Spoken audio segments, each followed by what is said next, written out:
ئاهلی قورئان دەبێت جیابن لە خەڵک، بە عیبادەتی شەوەیان جیابن، بە ڕۆژووی و سنەتیان جیابن، بە ئاکار و ڕەوشتیان جیابن، بە هەڵوێست و جوامێریان جیابن، بە فیداکاری و ئازایەتی و غیرەتیان جیابن، وەکو خەڵکی غەزە و مسلمانانی فەڵەستین.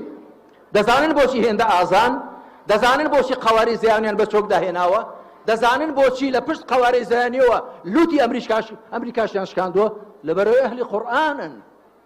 ئەهلی قورئان دەبێت بە ئازایەتی و جوامێری و بێوێری دیار بن، دەبێت بە فیداکاری دیار بن.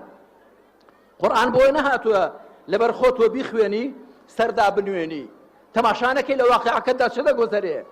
قورئان هاتووە خەڵک هۆشیار کاتەوە، بێداریان کاتەوە، ئازایان کە، فیداکاریان کە. مسلمان دەبێت هۆشیار و بێدار بێ. ئەمجا بە ئازایەتی و بێوێری و فیداکاری ئەم دنیا هەروە نابێ.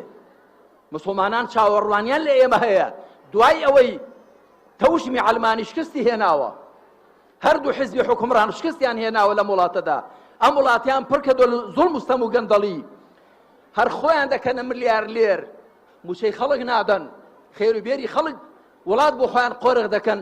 خەڵک چاوەڕوانی لە ئەهلی ئیسلام و ئەهلی ئیمان هەیە، چاوەڕوانی لە ئەهلی قورئان هەیە.